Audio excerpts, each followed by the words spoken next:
From his first appearance in Star Trek The Next Generation, encounter at Farpoint, for the rest of the series and wherever else he appears in the universe, the canon universe, pre-Kurtzman of Star Trek, there have been two major problems, the problems with Wesley Crusher. One is Wesley Crusher, the other is Wil Wheaton.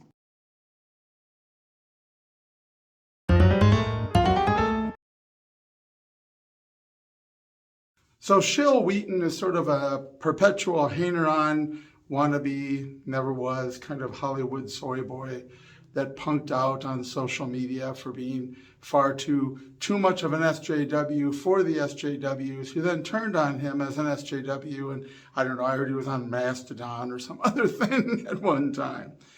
The problem with Wil Wheaton, the problem with Wesley Crusher, is that Wil Wheaton is one of those. Well, there are actors in Hollywood that cannot act.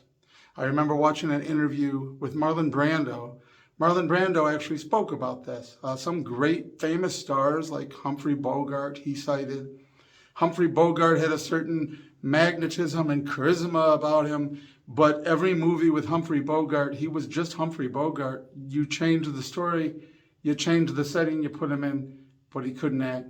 Sort of like Sherman Hemsley being George Jefferson, sort of like Arnold Schwarzenegger has two Arnolds. There's action Arnold and comedic Arnold. That's about it. And nobody goes to see Arnold in a movie because he's such a fabulous artiste of an actor, right? You go because he's going to be funny or he's going to shoot an alien in a jungle somewhere. Wil Wheaton is one of those people that cannot act. He is always Wil Wheaton. He is Wil Wheaton in Goonies. He's Wil Wheaton in Star Trek.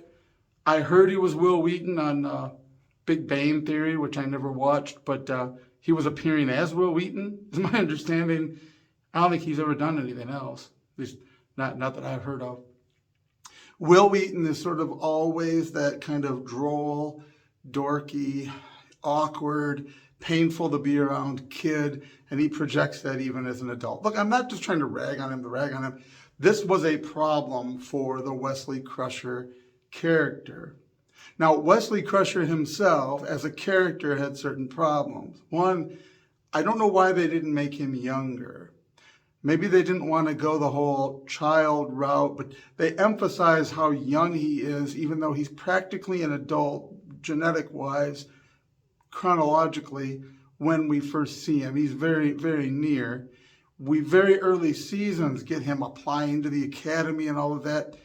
If you wanted to drive home that you have children on the ship and you wanted a child to be a recurring character and sort of see him grow up, you really needed to have him be like 9 or 10 at the beginning so that by the end of the series, we could have closed with him going off to the academy.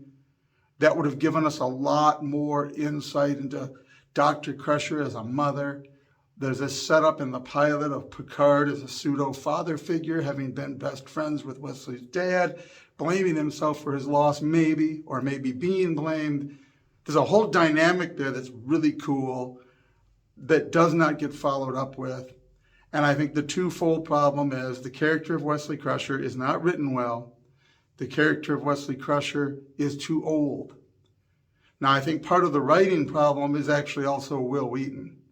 When you've got a character that you've got this actor and suddenly you realize he can't do it or he can't project correctly, there's the fan response, right? The response of the audience being, oh God, not another Wesley episode. You don't write stories then or use stories which are proposed that are going to develop that character without the right person to act them out.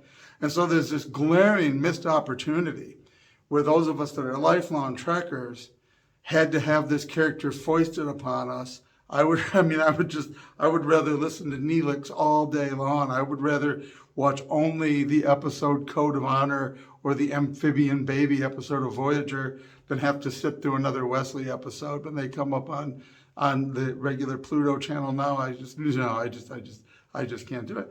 And again, the problem is twofold. Had they had a better actor, even a child actor, if they'd had them be younger and started off, there's a lot more potential.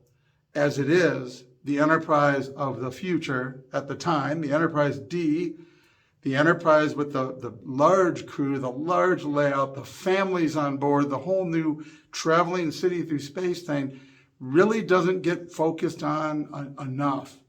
We get more of it when 10 Forward is invented and people hang out at the bar and there's a Cheers on board. But when we see the schools in glimpses, but we don't really get a sense ever of that being it's not as major a component as it feels like it should be if you've really got these families on board.